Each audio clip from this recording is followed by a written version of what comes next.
Hi, folks, and welcome to the Salty Seaman. Today I'm going to talk about something I do know quite a bit about. Not a normal geek thing, but it is my job. And I thought I'd share with some of you people out there that may be thinking about joining the Navy. Maybe you're already signed up to go, and now you want some advice from maybe someone who's been around who's not going to bullshit you. So here I am, the Salty Seaman's Guide to Surviving Boot Camp, Surviving the Navy. Now here's the thing. I'm not going to normally do this, like turn this into a military channel or something, because that's not really my intent. But I just had this idea kicking around. I've seen so many people in the military, some people in the Navy especially, because that's where I work most of the time. Just complain about they hate it, and not even hate it. They don't feel like they did the right thing joining their job, what they thought they were going to do, whatever it may be.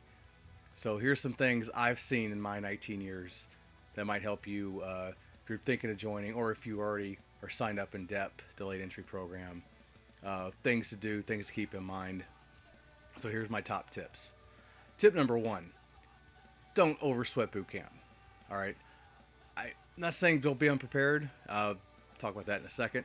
But don't focus all your attention on that you're going to boot camp in however many months. I mean, that's, it is an aspect, and it's the next thing you got to look forward to. I understand why people do it, because it's your first thing doing in the Navy. You want to be ready for it.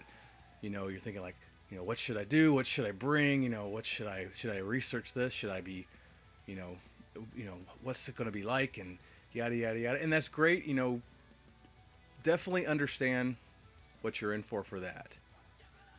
But that shouldn't be the only thing you're thinking of before you sign your papers, before you put your hand up and you swear yourself in, because that's 2 months of 4 to 6 years of your life, at least. Don't let that control everything you're doing, because maybe you go through boot camp great because you focus so much on it, but now you got the rest of your service to go through. What are you going to do? Did you pick the right job? Did you know you're going to get stationed there? Did you think about anything else that was going to go on with what was going to happen to your life? A lot of people don't. If you're a little surprised by that, these are stories I hear all the time. And, when I've talked to people in depth, that's all they want to talk to me about. And, I'm a little older, like boot camp's changed a lot, but I know a lot of it's still the same. I went online, watched some of the more recent videos for it. It hasn't changed that much, really, but I think a lot of the same thing apply. And on the other hand of that, don't go completely unprepared for boot camp either. Don't do what I did, which is just keep it out of your mind and just think like, I'm joining the Navy in, X number of months, and then to really do nothing about it and just wait for the day to show up and then see what happens, because that's not a good way to do it either, because now you're starting from an absolute zero deficit and you don't know anything, and you've got to cram a lot of things physically and mentally onto you that you weren't ready for. And it sucks, and it just adds more stress to what is already a stressful situation.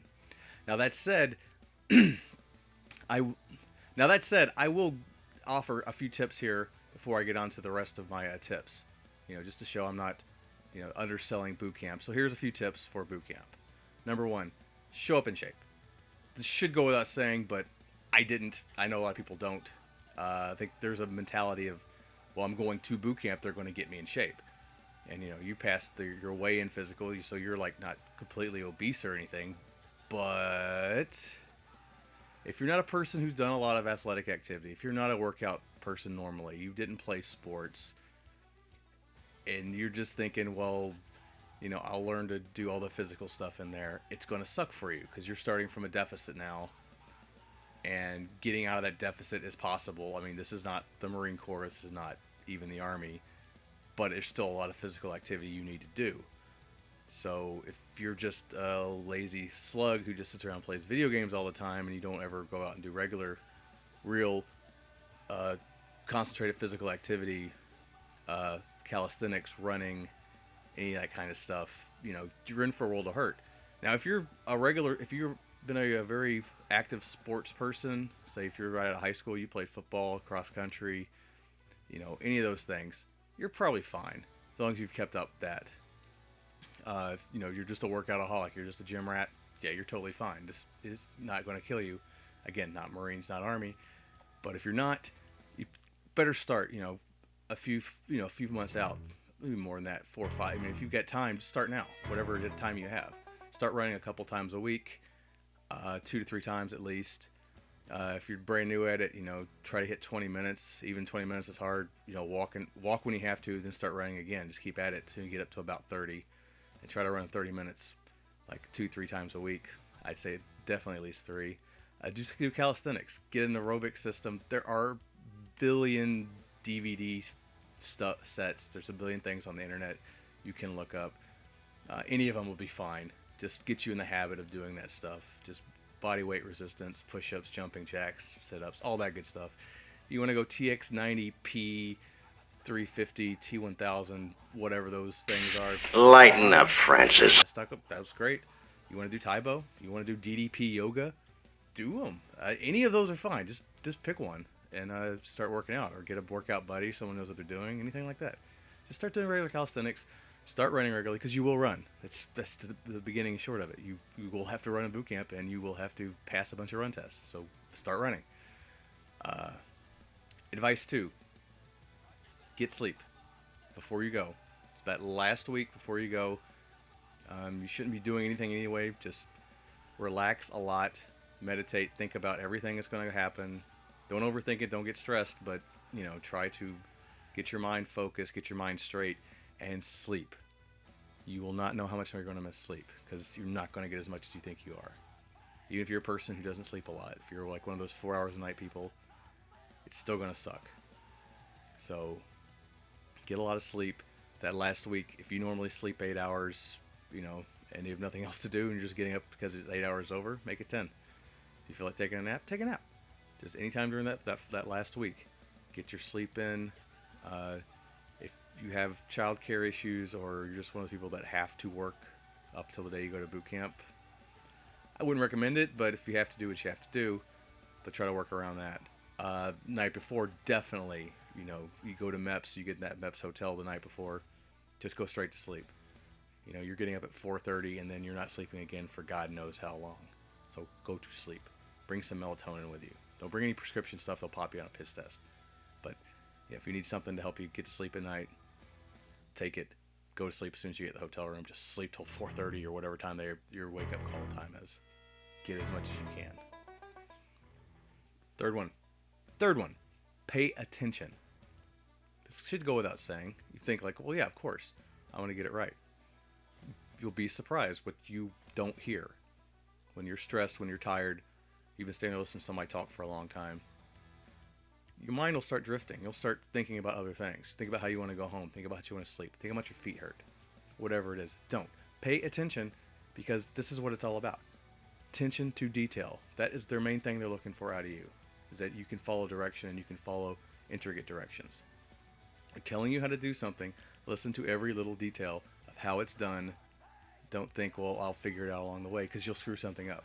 And the last thing you want to be is a screw up. Don't want to be the focus of attention for negative reasons. Listen every time. If you didn't hear it right, ask. Ask a fellow recruit. Ask your RDCs. If, I can't speak for every RDC. Everyone's different. Some of them do get annoyed. You talk to them too much. Keep asking so many friggin' questions. If you're just one of those people that constantly do it. I saw guys in my boot camp division, they got called out all the time because all they did was ask questions. But in reality, they were at least trying to get it right. Number 4, take a leadership role. Now, this is something I'll get to later when I talk about your rest of your career in the Navy, but this is where it starts. Showing you're a leader, showing you're a person who steps out in their eye positively helps in your favor. Not just to be a good recruit, but they have meritorious promotions. You're coming in an E1, E2, you want to get that extra rank, not have to wait another 7 months to put it on. Why not take it? That's 7 months you shaving off of your next promotion, the next promotion after that, yada, yada, yada. That's more money. That's more everything. Do it. No, you might have been told by somebody who's been through military boot camp before, like, hey, best thing to do is just be invisible. They never know your name. That's fine. That is a way of doing it, and there's nothing wrong with that. However, if you're looking to get something out of boot camp beyond just you got through it, you want more money and more rank, a way to do it is to step out as someone who is a leader, who is taking on extra responsibility. You're showing your RDCs, hey, I'm going to be a great sailor. I deserve something more when I get out of boot camp other than a pat on the back. Boom. Meritorious promotions are great. They want to give them to you. They love giving out meritorious promotions. It makes them feel good that they're putting out good sailors. So give them a reason to give you that promotion. You know, there's a line. There's 3 kinds of people basically in boot camp. There are those that step out as leaders, do great things. They recognize as their top guys. There are the other end of the spectrum. They're constant fuck-ups. People that always need to be corrected. The people that are always seem to be in the corner doing push-ups, sit-ups, jumping jacks, whatever, because they can't seem to do anything right. And there's little shades in between on both sides of that.